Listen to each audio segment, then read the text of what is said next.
నమస్కారం డిఆర్టీవీ న్యూస్ కి స్వాగతం. హెడ్లైన్ చూద్దాం.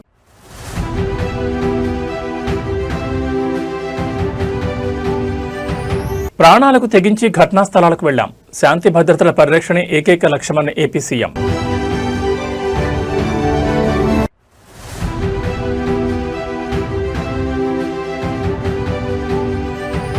ఉత్తరాంధ్ర మన్యంలో ఏనుగుల భయానికి చెక్. కుంకి ఏనుగులను రంగంలోకి దించిన ప్రభుత్వం.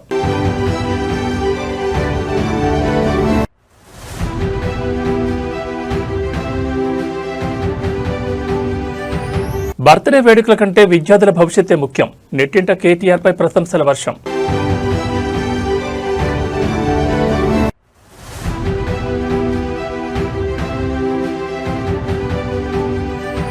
కేసీఆర్ నాయకత్వంలోని ముందడుగు. మేడ్చల్ శ్రేణుల్లో కొత్త ఉత్సాహం. రాష్ట్రంలో శాంతి భద్రతల పరిరక్షణ మరియు పోలీసుల పనితీరుపై కీలక వ్యాఖ్యలు వెలువడ్డాయి. గతంలో నేరాలు దాడులు జరిగిన సమయంలో క్షేత్రస్థాయికి నేరుగా వెళ్లి పోలీసులతో కలిసి నిలబడిన తీరును ప్రస్తావించారు. చర్చలపై దాడులైనా నక్సలెట్ల విధ్వంసాలైనా ప్రాణాలకు తెగించి ఘటనా స్థలాలకు వెళ్లామని, శాంతి భద్రతలను కాపాడి ప్రజలకు పూర్తి భద్రత కల్పించడమే తమ ఏకైక లక్ష్యమని ముఖ్యమంత్రి చంద్రబాబు స్పష్టం చేశారు. నేరాలు జరిగిన ప్రదేశాలకు స్వయంగా వెళ్లి నేర నియంత్రణలో పోలీసులకు అండగా నిలిచారని పేర్కొన్నారు. గతంలో చర్చలపై దాడులు జరిగిన సమయంలో స్వయంగా అక్కడికి వెళ్లారని గుర్తు చేశారు. ఉమ్మడి ఖమ్మం జిల్లాలో పోలీస్ స్టేషన్ను నక్సలెట్లు పేల్చేసినప్పుడు అక్కడ నక్సలెట్లు ల్యాండ్ మైన్లు లేదా దాడికి ప్లాన్ చేశారనే నిఘా వర్గాల హెచ్చరికలు ఉన్నప్పటికీ భయపడకుండా స్వయంగా హెలికాప్టర్లు సంఘటనా స్థలానికి వెళ్లిన ఉదంతాన్ని వివరించారు. ఎన్ని ముప్పులున్నప్పటికీ తమ ఏకైక ధ్యేయం శాంతి భద్రతలను కాపాడమేనని ఉద్ఘాటించారు. సమాజంలో నేరస్తులపై కఠినంగా వ్యవహరిస్తూ ప్రజలకు మరియు పోలీసులకు పూర్తి స్థాయిలో భద్రతా భావాన్ని కల్పించేందుకు పరిపాలనలో ఎల్లప్పుడూ మొదటి ప్రాధాన్యత ఇచ్చామని వెల్లడించారు. శాంతి భద్రతల పరిరక్షణపై చేసిన ఈ వ్యాఖ్యలు ప్రస్తుతం రాజకీయ వర్గాల్లో హాట్ టాపిక్ గా మారాయి. ఈవెన్ నాకు జూబ్లీ హిల్స్ లో విచిత్రంగా ఎగ్జాస్ట్ ఫ్యాన్ లో నుంచి క్రైమ్లు చేసేవాళ్ళు. నన్ను పట్టుకోవాలంటే అప్పుడు ఆర్పీ సింగ్ గారు పవర్ఫుల్ గానే ఉండేవాడు కానీ చేయలేకపోతే నేను వెళ్ళాను 3 సైట్లు. అప్పుడు కంట్రోల్ అయ్యాను. చర్చిల మీద దాడులు జరిగితే 3-4 చర్చెస్కి వెళ్ళాను. Even I remember Vikarabad, Tadepalligudem ఈ ప్లేస్ కంతా నేనే వెళ్ళాను. అప్పుడు కంట్రోల్ అయ్యాను. నేను నక్సలైట్స్ బ్లాస్ట్ చేస్తే ఖమ్మంలో పోలీస్ స్టేషన్ నేను హెలికాప్టర్ వేసుకొని వెళ్ళా. ఎస్పీ కూడా పోలా. అప్పుడు వద్దని చెప్పాను. ఎప్పుడైతే ఫస్ట్ ఎక్కడ నక్సలైట్స్ కానీ చేస్తే ట్రాప్ వేస్తారు కాబట్టి పోలీస్ ఆఫీసర్లు ఇమీడియట్ గా పోకూడదు. అది రూల్. బట్ ఎట్లా కంట్రోల్ చేయాలో కంట్రోల్ చేయాలి. I went by helicopter. మా వాళ్ళందరూ వచ్చి కార్యకర్తలు పోలీసులు వచ్చి సార్ ఇక్కడ కూడా ఉన్నారు మనలోనే, మీరు వెళ్ళిపోయి పర్లేదు అని చెప్పి చూసుకోలేదు. ఎందుకంటే మొరల్ బిల్డప్ చేయడానికి. That is how I use to work. ఇప్పుడు నౌ టైమ్ హెస్ కమ్. దీన్ని law and order how to maintain. ఉత్తరాంధ్రలోని విజయనగరం మరియు పార్వతీపురం మన్యం జిల్లాలో పంట పొలాలను నాశనం చేస్తూ ప్రజలను భయాందోళనకు గురి చేస్తున్న అడవి ఏనుగుల గుంపును కట్టడి చేసేందుకు ప్రభుత్వం బిగ్ యాక్షన్ ప్లాన్ చేపట్టింది. ఇందులో భాగంగా చిత్తూరు జిల్లా పలమనేరు నుంచి మన్యానికి తరలిస్తున్న జయంత్, అభిమన్యు అనే 2 కుంకి ఏనుగులకు మంగళగిరి క్యాంపు కార్యాలయం వద్ద డిప్యూటీ సీఎం పవన్ కళ్యాణ్ ఘనస్వాగతం పలికారు. మంగళగిరి క్యాంపు కార్యాలయం చేరుకున్న కుంకి ఏనుగులు జయంత్, అభిమన్యులకు డిప్యూటీ సీఎం పవన్ కళ్యాణ్ స్వయంగా పూలమాలలు వేసి స్వాగతం పలికారు. అనంతరం వాటికి చెరుకుగళ్లను ఆహారంగా తినిపించారు. ఈ సందర్భంగా అటవీశాఖ అధికారులతో మాట్లాడిన పవన్ కళ్యాణ్ మన్యం ప్రాంతంలో అడవి ఏనుగుల వల్ల పంటలు నష్టపోతున్న రైతులను ఆదుకోవడంతో పాటు ఏనుగుల దాడులను అరికట్టడమే లక్ష్యంగా కుంకీలను రంగంలోకి దించుతున్నట్లు వెల్లడించారు. ఈ 2 కుంకి ఏనుగులను పార్వతీపురం మన్యం జిల్లాలోని గుచ్చిమి క్యాంపునకు తరలించనున్నారు. అక్కడి నుంచి అటవీశాఖ అధికారుల పర్యవేక్షణలో అడవి ఏనుగులు సంచరించే ప్రాంతాలకు తీసుకెళ్లి వాటిని సురక్షితంగా దారి మళ్లించేందుకు ఆపరేషన్ ప్రారంభించనున్నారు. కుంకి ఏనుగుల రాగతో మన్యం ప్రాంత రైతుల్లో కొత్త ఆశలు చిగురిస్తున్నాయి. డిప్యూటీ సీఎం పవన్ కళ్యాణ్ తీసుకున్న ఈ తక్షణ చర్యపై స్థానిక ప్రజలు హర్షం వ్యక్తం చేస్తున్నారు.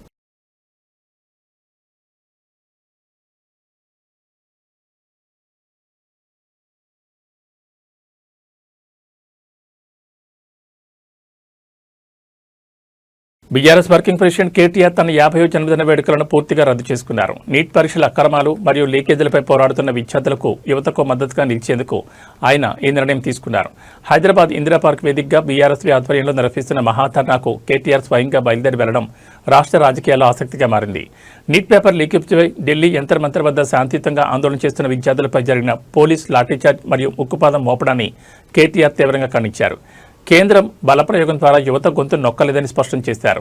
విద్యార్థులు న్యాయమైన పోరాటానికి సంఘీభావంగానే తన పుట్టినరోజు వేడుకలకు దూరంగా ఉండి ఇందిరా పార్క్ ధర్నాలో పాల్పంచుతున్నట్లు వెల్లడించారు. ఇందిరా పార్క్ వద్ద బీఆర్ఎస్ చేపట్టిన ఈ మహాధర్నాకు తెలంగాణ వ్యాప్తంగా వేలాది మంది విద్యార్థులు, యువకులు మరియు బీఆర్ఎస్ నాయకులు తరలివచ్చారు. నీట్ అక్రమాలపై సమగ్ర విచారణ జరిపించి విద్యార్థులకు భవిష్యత్తుకు భరోసా కల్పించాలని కేంద్ర విద్యాశాఖ బాధ్యత వహించాలని బీఆర్ఎస్పీ నాయకులు డిమాండ్ చేస్తున్నారు. జన్మదిన వేడుకల కంటే విద్యార్థుల భవిష్యత్తే ముఖ్యమని కేటీఆర్ తీసుకున్న ఈ నిర్ణయం ప్రస్తుతం సోషల్ మీడియాలో నెటిజన్లు మరియు విద్యార్థుల ఆదరణ పొందుతోంది.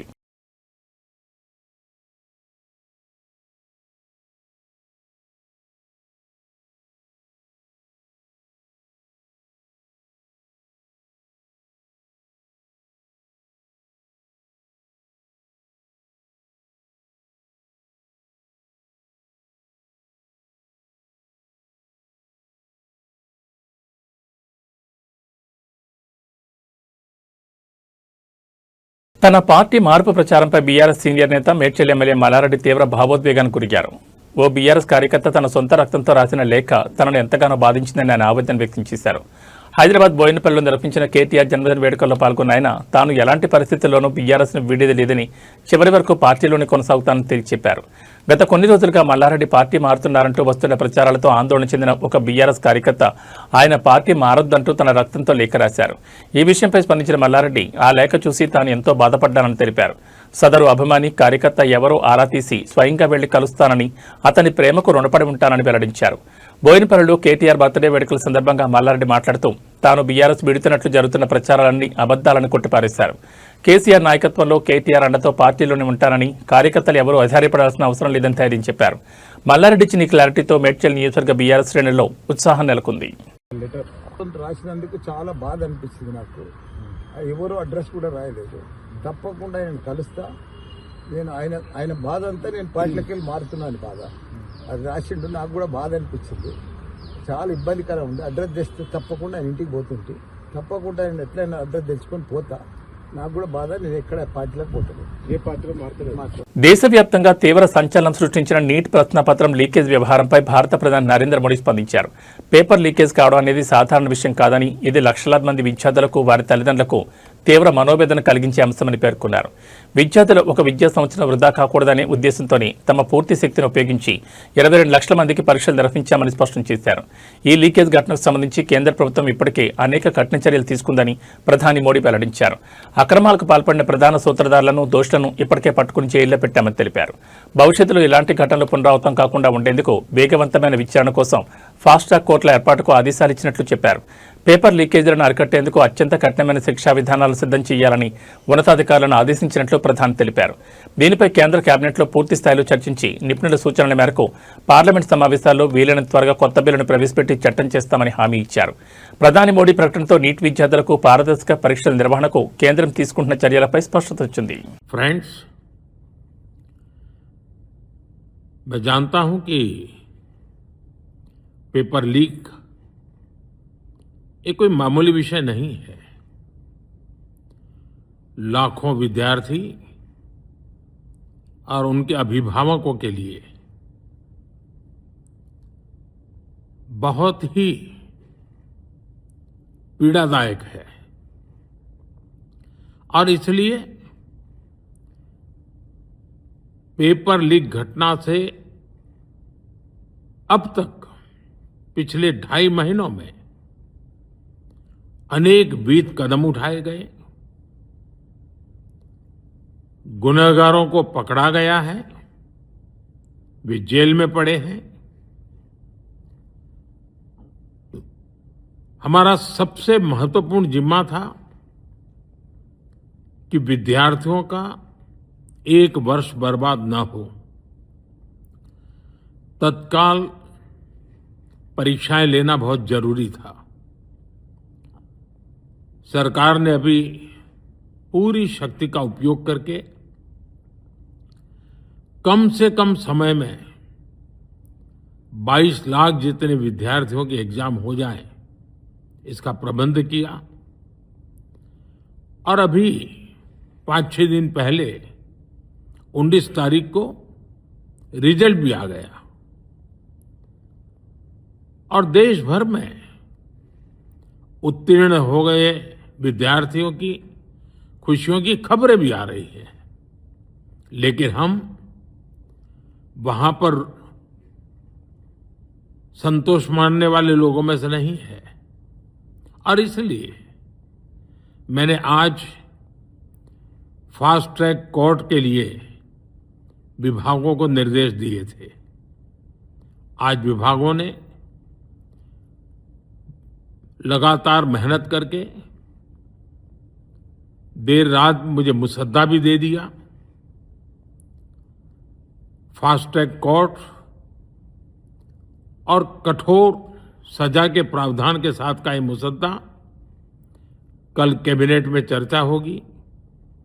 कैबिनेट के साथियों के सुझाव के बाद उसका अंतिम रूप दिया जाएगा और सोमवार से संसद का दूसरा सप्ताह शुरू हो रहा है, तब जल्द से जल्द उस बिल को सदन में पारित कराने का प्रयास किया जाएगा। దేశవ్యాప్తంగా కలకలం రేపిన నీట్ యూజీ పేపర్ లీకేజ్ వివాదం మరియు పరీక్షా విధానంలో లోపాలపై పోరాడుతున్న ప్రముఖ సామాజిక కార్యకర్త సోనం వాంగ్చుక్ తన నిరాహార దీక్షను విరమించారు. కేంద్ర ప్రభుత్వం నుంచి స్పష్టమైన లిఖితపూర్వక హామీ లభించిన అనంతరమే దాదాపు 26 రోజుల పాటు కొనసాగించిన తన సుదీర్ఘ దీక్షకు స్వస్తి పలికినట్లు ఆయన వెల్లడించారు. ఈ మేరకు సోనం వాంగ్చుక్ ఒక వీడియో సందేశాన్ని విడుదల చేశారు. గత 2 రోజులుగా కేంద్ర ప్రభుత్వ ప్రతినిధులతో జరిగిన సుదీర్ఘ చర్చలు సఫలమయ్యాయని తెలిపారు. నీట్ పరీక్షల నిర్వహణలో జరిగిన అక్రమాలు, ప్రశ్నాపత్రాల లీకేజ్ వ్యవహారంపై రాబోయే పార్లమెంట్ సమావేశాల్లో సమగ్రంగా చర్చిస్తామని ప్రభుత్వం హామీ ఇచ్చినట్లు ఆయన స్పష్టం చేశారు. దేశంలోని లక్షలాది మంది విద్యార్థుల భవిష్యత్తును దృష్టిలో ఉంచుకుని మొత్తం పరీక్షల వ్యవస్థను ప్రక్షాళన చేసేందుకు కేంద్రం సుముఖత వ్యక్తం చేసిందని వాంగ్చుక్ పేర్కొన్నారు. ప్రభుత్వం నుంచి అధికారికంగా హామీ లభించడం విద్యార్థుల సంయుక్త పోరాటానికి దక్కిన విజయంగా భావిస్తున్నట్లు వెల్లడించారు. సోనం వాంగ్చుక్ దీక్ష విరమణతో నీట్ వివాదంలో కేంద్రం తదుపరి తీసుకోబోయే పార్లమెంటరీ చర్యలపై దేశవ్యాప్తంగా ఆసక్తి నెలకొంది. नमस्कार दोस्तों, आज 26वें दिन मैं आप लोगों को कुछ ख़ास खबर बताना चाहूँगा। अभी रात के लगभग 12:30 बज रहे हैं। अभी थोड़ी देर पहले केंद्रीय मंत्री जेपी नड्डा साहब और जितेंद्र सिंह साहब यहाँ आए थे और लद्दाख के एपेक्स बॉडी के शीर्ष नेतागण भी यहाँ आए थे। और उससे पहले आप लोगों को मालूम है विभिन्न राजनीतिक दलों के लगभग 65 सांसदों ने आकर और हस्ताक्षर देकर हमसे अनशन तोड़ने के लिए कहा और वो संसद में इस मुद्दे पर नीट पेपर्स और परीक्षाओं की प्रणाली पर चर्चा करेंगे, ये आश्वासन दिया। और जो सरकार और बैठना पड़ा और ज़्यादा भी बैठ जाता, तो आखिर में आज उन्होंने लिखकर आश्वासन दिया है। Statement from the government side, government is positive on not registering cases against those protesting peacefully at Jantar Mantar in Delhi and those participating in the march to the parliament on July 20, 2026. The government has already assured threadbare discussions to find solutions to paper leaks and educational reforms for exams in the parliament. Besides, the government is also positively considering suitable compensations for the suicide victims of recent NEET paper leaks. ये हमारे side से Thank you. I have my PN Reddy High School, recognized by Government of Telangana. Narsapur Crossroads, District Medak. Classes from nursery to 10th class. English medium, ప్రశాంత వాతావరణంలో నెలకొని అన్ని వసతులతో ఉన్న విశాలమైన స్వంత భవనం, కాలుష్యరహిత గ్రీన్ క్యాంపస్. అన్ని తరగతుల ప్రజలకు అందుబాటులో సాధారణ ఫీజులు, అత్యున్నత విద్యా ప్రమాణాలు, అసాధారణమైన విజయాలు. మా ప్రత్యేకతలు: నర్సరీ, ఎల్కేజీ, యూకేజీ పిల్లలకు ప్లేవే టీచింగ్ విధానం, round the clock CC camera monitoring, అనుభవం గడించిన ఉపాధ్యాయుల బృందం, కేరళ టీచర్లచే విద్యా బోధన, వసతులతో కూడినటువంటి విశాలమైన తరగతి గదులు, పరిమిత సంఖ్యలో విద్యార్థులు. ప్రతి విద్యార్థిపై ప్రత్యేక శ్రద్ధ చూపుతూ yoga, meditation, spoken English, interactive sessions నిర్వహించబడుతుంది. చదువుతో పాటు కంప్యూటర్ ల్యాబ్, డిజి ల్యాబ్ ద్వారా టాపిక్ పట్ల అవగాహన కలిగించుట, ఐఐటి ఫౌండేషన్ స్పెషల్ క్లాసెస్ నిర్వహించబడతాయి. ప్రతి ఏటా ఎస్ఎస్సిలో 100% రిజల్ట్ సాధించి ప్రభంజనం సృష్టిస్తున్న విద్యా సంస్థ PN Reddy high school. Science lab, science fair, art fair నిర్వహించుట, సాంస్కృతిక కళలు, డాన్స్, డ్రామా, గేమ్స్ నిర్వహించుట మరియు సోషల్ యాక్టివిటీస్లో పార్టిసిపేట్ చేయించుట,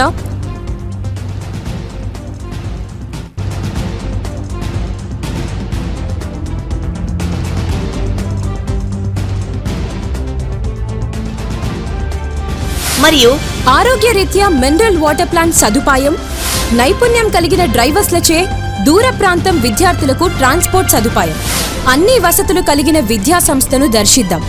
మన పిల్లల బంగారు భవిష్యత్తుకు చక్కటి పునాది వేద్దాం. అడ్మిషన్లు ప్రారంభమైనవి. ఇతర వివరాలకు సంప్రదించండి. ప్రిన్సిపల్ కుమారి వైష్ణవి రెడ్డి, కరెస్పాండెంట్ విద్యారత్న మరియు నంది అవార్డుల గ్రహీత శ్రీ పిఎన్ రెడ్డి గారు. Contact cell number 9849501388. నర్సాపూర్ మరియు తూప్రాన్ పరిసర ప్రాంత విద్యార్థులకు మరియు తల్లిదండ్రులకు శుభవార్త. హైదరాబాద్ కార్పొరేట్ కళాశాలలో సుదీర్ఘ బోధనానుభవం గల ఫ్యాకల్టీచే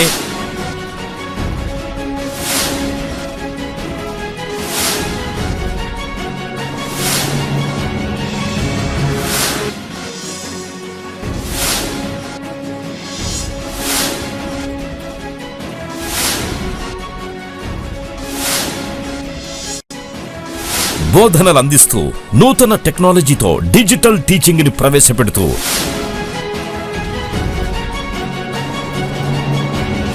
అన్ని విభాగాల్లో ఇంటిగ్రేటెడ్ కోర్సులతో నర్సాపూర్ మరియు తూప్రాన్లలో స్థాపించబడ్డ స్కాలర్ ఐఐటి జూనియర్ కళాశాల. మన స్కాలర్ జూనియర్ కళాశాలలో IIT, JEE, NEET, EAPCET తో పాటు CA foundation, CLAT, CUET, NDA వంటి ఇంటిగ్రేటెడ్ కోర్సులకి ప్రత్యేక శిక్షణ ఇవ్వబడుతుంది. విద్యారంగంలో సుదీర్ఘ అనుభవం గల పి నరసింహారెడ్డి గారి మేనేజ్మెంట్ ఆధ్వర్యంలో నడుస్తున్న నమ్మకమైన విద్యా సంస్థలు స్కాలర్ జూనియర్ కళాశాల నర్సాపూర్ మరియు తూప్రాన్. నాణ్యమైన విద్యా సదుపాయాలతో పాటు ప్రతి విద్యార్థి వ్యక్తిగత అభివృద్ధి కోసం ఫ్యాకల్టీచే నిరంతరం వ్యక్తిగత పర్యవేక్షణ, బాలికలు మరియు బాలురకు ప్రత్యేక హాస్టల్ సదుపాయం, విద్యార్థులకు ఎడ్యుకేషన్ లోన్ సదుపాయం కూడా కలదు. Narsapur branch address police station ఎదురుగా పిఎన్ రెడ్డి హై స్కూల్ ప్రాంగణంలో నర్సాపూర్. అడ్మిషన్స్ కొనసాగుతున్నవి. వివరాల కొరకు బ్రాంచ్ల నెంబర్లని సంప్రదించగలరు. Scholar IIT junior college opposite police station Narsapur. సంప్రదించవలసిన ఫోన్ నంబర్లు 9704255697, 9849501388. మీ విజయానికి సరైన గమ్యం స్కాలర్ ఐఐటి జూనియర్ కళాశాల. మీ విజయానికి సరైన గమ్యం. రాబోయే స్థానిక సంస్థల ఎన్నికలను వైఎస్సార్ కాంగ్రెస్ పార్టీ అత్యంత ప్రతిష్టాత్మకంగా తీసుకోనుంది. క్షేత్రస్థాయిలో పార్టీని మరింత బలోపేతం చేయడంతో పాటు స్థానిక పోరులో ప్రతి స్థానంలోనూ వైఎస్సార్సీపీ పోటీ చేసి విజయం సాధించడమే లక్ష్యంగా వైఎస్సార్సీపీ అధినేత వైఎస్ జగన్మోహన్ రెడ్డి పార్టీ శ్రేణులకు పిలుపునిచ్చారు. కోనసీమ జిల్లాకు చెందిన ముఖ్య నాయకులతో సమీక్షా సమావేశం నిర్వహించిన జగన్ రాబోయే రోజుల్లో అనుసరించాల్సిన వ్యూహంపై దిశానిర్దేశం చేశారు. సమావేశంలో వైఎస్ జగన్ మాట్లాడుతూ ఆగస్టు 15వ తేదీ నుంచి గ్రామ స్థాయిలో పార్టీ సమావేశాలు నిరంతరం నిర్వహించాలని ఆదేశించారు. రాబోయే 4 నెలల పాటు పార్టీ కోఆర్డినేటర్లు నియోజకవర్గాలు, గ్రామాలు మరియు వార్డుల పరిధిలో విస్తృతంగా పర్యటించాలని స్పష్టం చేశారు. నాయకులు, కార్యకర్తలు నిరంతర ప్రజల్లోనే ఉంటూ వారి సమస్యలను తెలుసుకోవాలని సూచించారు. గ్రామ మరియు వార్డు స్థాయిలో నిర్వహించే సమావేశాల్లో పార్టీ కమిటీల సభ్యులకు అధికారికంగా గుర్తింపు కార్డులను పంపిణీ చేయాలని ఆదేశించారు. స్థానిక ప్రజా సమస్యలపై వైఎస్సార్సీపీ క్షేత్రస్థాయి నుంచి గళం విప్పాలని, కూటమి ప్రభుత్వ వైఫల్యాలను నిలదీస్తూ ప్రజలకు అండగా నిలవాలని వైఎస్ జగన్ దిశానిర్దేశం చేశారు. జగన్ ఇచ్చిన ఈ శ్రేణుల దిశానిర్దేశంతో కోనసీమ జిల్లా వైఎస్సార్సీపీ వర్గాల్లో కొత్త ఉత్సాహం నెలకొంది.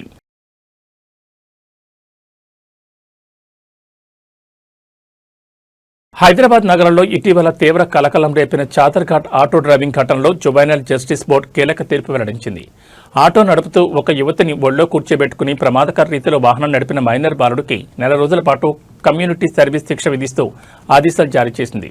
సోషల్ మీడియాలో వైరల్ అయిన వీడియో ఆధారంగా చర్యలు తీసుకున్న పోలీసులు అతన్ని బోర్డు ముందు ప్రవేశపెట్టారు. చాదర్ఘాట్ ప్రధాన రహదారిపై ఒక మైనర్ బాలుడు ఆటో నడుపుతూ తన ఒళ్ళో యువతిని కూర్చోబెట్టుకుని రీల్స్ చేస్తూ ప్రయాణించిన దృశ్యాలు సామాజిక మాధ్యమాల్లో వైరల్గా మారాయి. రోడ్డుపై వెళ్లే ఇతర వాహనదారుల ప్రాణాలను ముప్పులో పడేసేలా ప్రవర్తించిన ఈ వీడియో చూసి నెటిజన్లు తీవ్ర ఆగ్రహం వ్యక్తం చేశారు. స్పందించిన చాదర్ఘాట్ పోలీసులు సీసీటీవీలు, సోషల్ మీడియా ఆధారంగా నిందితుడిని అదుపులోకి తీసుకున్నారు. విచారణ అనంతరం నిందితుడు మైనర్ అని తేలడంతో జువెనైల్ జస్టిస్ బోర్డు ముందు హాజరుపరిచారు. కేసును పరిశీలించిన బోర్డు సదరు మైనర్కు 4 రోజుల పాటు కమ్యూనిటీ సర్వీస్ శిక్ష విధించింది. ప్రతిరోజు ఉదయం 10 గంటల నుంచి మధ్యాహ్నం 2 గంటల వరకు బోర్డు కార్యాలయంలోనే ఉండి సేవలు అందించాలని ఆదేశించింది. ట్రాఫిక్ నిబంధనలు ఉల్లంఘిస్తూ రీల్స్ పేరిట స్టంట్లు చేస్తే కఠిన చర్యలు తప్పవని పోలీసులు స్పష్టం చేశారు. మేడ్చల్లోని ప్రముఖ ఐటీ సంస్థ టెక్ మహీంద్రా కంపెనీ ముందు తీవ్ర ఉద్రిక్తత నెలకొంది. తనను అకారణంగా ఉద్యోగం నుంచి తొలగించారంటూ సాఫ్ట్వేర్ ఉద్యోగిని భావన కంపెనీ ప్రధాన గేటు ముందు ధర్నా దిగారు. అనారోగ్యంతో బాధపడుతున్న తన చిన్నారి పాపను చూసుకునేందుకు కేవలం 3 రోజులు సెలవు అడిగినందుకే యాజమాన్యం దారుణంగా ఉద్యోగం నుంచి తీసేసిందని ఆవేదన వ్యక్తం చేశారు. గతంలో తాను తీవ్ర అనారోగ్యంతో ఆఫీసులోనే కింద పడిపోతే కంపెనీ ప్రతినిధులు కనీసం పట్టించుకోలేదని భావన ఆరోపించారు. ఆసుపత్రిలో 14 రోజుల పాటు చికిత్స పొందుతున్న సమయంలో కూడా ఉద్యోగం నుంచి తీసేస్తామని బెదిరింపులకు గురిచేశారని కన్నెట్టి పర్యంతమయ్యారు. ఉద్దేశపూర్వకంగానే తనపై కక్షగట్టి కంపెనీ నుంచి తొలగించారని మండిపడ్డారు. యాజమాన్యం వేధింపులపై బాధితురాలు భావన ఇప్పటికే స్థానిక పోలీస్ స్టేషన్లో ఫిర్యాదు చేశారు. తనకు తన కుటుంబానికి జరిగిన అన్యాయంపై కంపెనీ యాజమాన్యం స్పందించి తక్షణమే న్యాయం చేయాలని, తన ఉద్యోగాన్ని తిరిగి ఇవ్వాలని డిమాండ్ చేస్తూ టెక్ మహీంద్రా ఆఫీస్ ముందు నిరసన దిగారు. సాఫ్ట్వేర్ కంపెనీ ముట్టడితో అక్కడ బాధితురాలికి ఐటీ ఉద్యోగ సంఘాలు, స్థానికులు మద్దతుగా నిలుస్తున్నారు.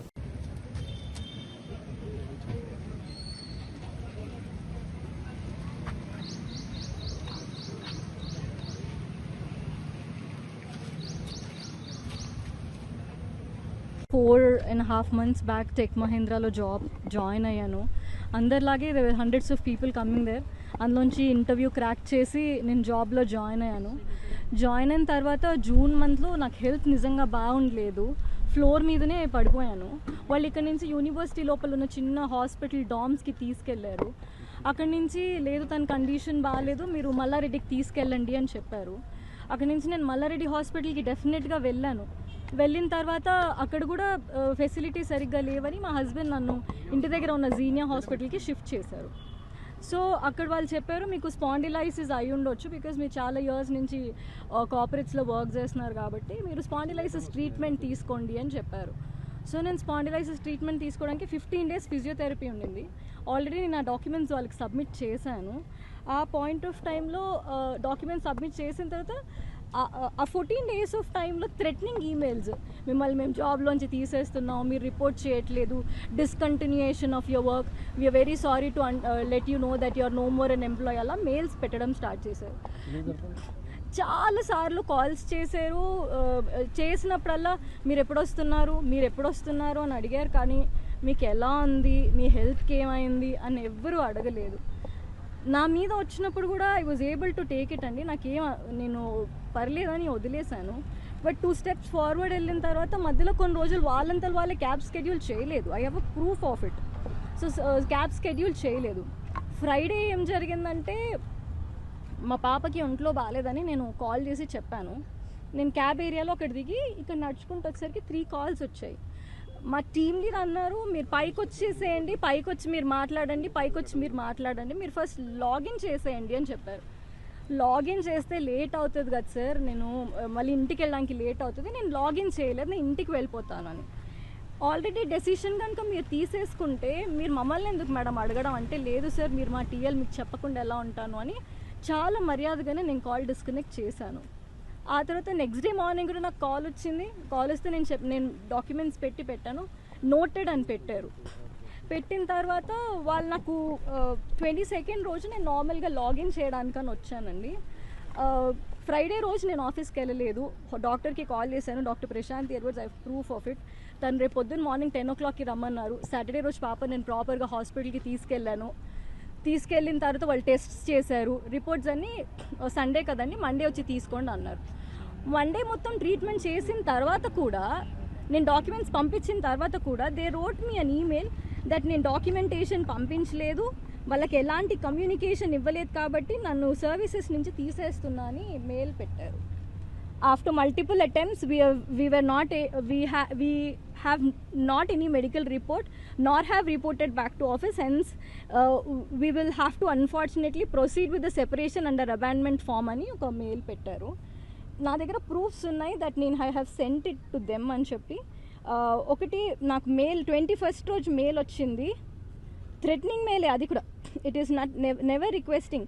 ఫోన్ చేసినప్పుడు కూడా మీ పాపకి ఎలా ఉంది, మీరు ఎప్పటి వరకు వస్తారు కూడా చూడండి. 21st రోజు వాళ్ళు ఇచ్చారు, వాళ్ళకి నేను రిప్లై చేశాను. నేను ఎక్కడ వాళ్ళకి కమ్యూనికేట్ చేయకుండా పారిపోయానో నాకైతే తెలియలేదు. మళ్ళీ ఇందులో క్లియర్గా you haven't reported to office అన్నారు. 22nd రోజు నేను ఆఫీస్కి వచ్చాను. I used office cab. వచ్చిన తర్వాత when I was reading those mails అండి, నాకు అనిపించింది నేను ఇంత టాక్సిక్ ఎన్వైరన్మెంట్లో నేను వర్క్ చేయలేను. Anyhow I was decided to put down my papers and police స్టేషన్కి వెళ్ళాను నేను టు కంప్లైంట్. పోలీసులు ఏమంటారంటే మీరు లేబర్ లాకి వెళ్ళిపోండి, లేబర్ లా దగ్గర నుంచి సపోర్ట్ తీసుకోండి అని చెప్పారు. వాళ్ళు ఎఫ్ఐఆర్ చేయలేదు, పిటిషన్ తీసుకుని రిసిప్ట్ ఇచ్చారు. నిన్న డే మొత్తం పోలీస్ స్టేషన్లోనే ఉన్నాను. Evening I try to reach few people but ever respond సరిగా అవ్వలేదు. ఒకటి అయితే నిజం, this is a very toxic environment for especially for women to work. Tollywood young and glamorous beauty Bhagyashri Borse social మీడియాను తన లేటెస్ట్ లుక్స్ తో షేక్ చేస్తున్నారు. తాజాగా ఎయిర్పోర్ట్ లో అత్యంత ట్రెండీగా కనిపించిన ఈ ముద్దుగుమ్మ తన స్టైలిష్ బ్యాగ్ మరియు ప్రెజెన్స్ తో అభిమానులను నెట్జన్లను విశేషంగా ఆకట్టుకుంటున్నారు. ప్రస్తుతం ఆమెకు సంబంధించిన గ్లామరస్ వీడియోలు సోషల్ మీడియాలో విపరీతంగా వైరల్ అవుతున్నాయి.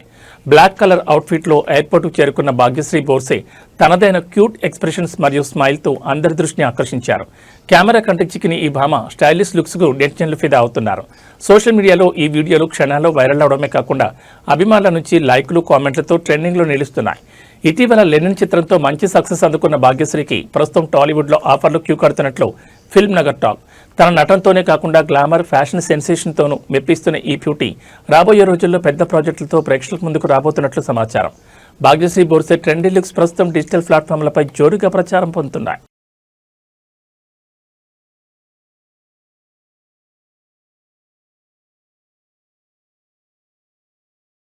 హైదరాబాద్ బులియన్ మార్కెట్లో ఇవాళ పసిడి, వెండి ధరలు భారీగా తగ్గాయి. గత కొద్ది రోజులుగా పెరుగుతూ వచ్చిన ధరలు ఒక్కసారిగా దిగిరావడంతో కొనుగోలుదారులకు పెద్ద బోరట్ లభించినట్లయింది. 24 క్యారెట్ల స్వచ్ఛమైన బంగారం ధర తులానికి 1000 రూపాయలకు పైగా తగ్గగా వెండి ధర కూడా వేలల్లో పతనమైంది.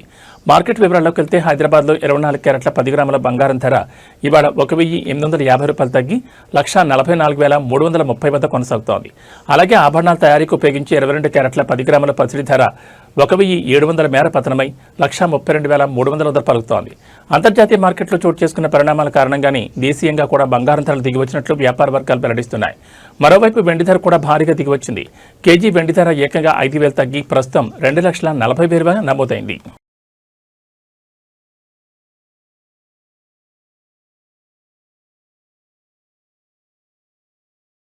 దేశీయ స్టాక్ మార్కెట్లు ఇవాళ భారీ నష్టాలతో ప్రారంభమయ్యాయి. అంతర్జాతీయ ప్రతికూల సంకేతాలు, భౌగోళిక రాజకీయంగా నెలకొన్న తీవ్ర ఉద్రిక్తతల ప్రభావంతో సూచీలు ఒక్కసారిగా కుప్పకూలాయి.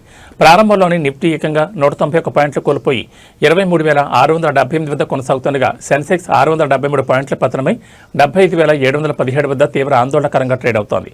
మార్కెట్ల పతనానికి ప్రధానంగా ఇరాన్, అమెరికా మధ్య యుద్ధం మరింత ముదరడమే కారణమని విశ్లేషకులు చెబుతున్నారు. ఎర్ర సముద్రంలో ఆయిల్ ట్యాంకర్లపై హౌదీ తిరుగుబాటుదారులు దాడులకు తెగబడడంతో పాటు అమెరికా అధ్యక్షుడు ట్రంప్ విధించిన కొత్త టారిఫ్లు ప్రపంచ వ్యాపార రంగాన్ని కలవరపెడుతున్నాయి.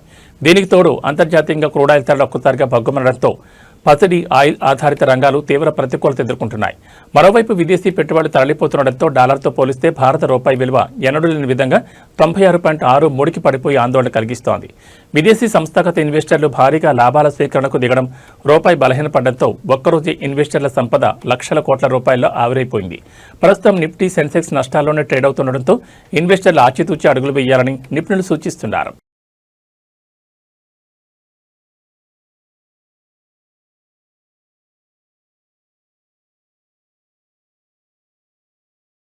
ఇవి బులెటిన్ విశేషాలు. నమస్కారం.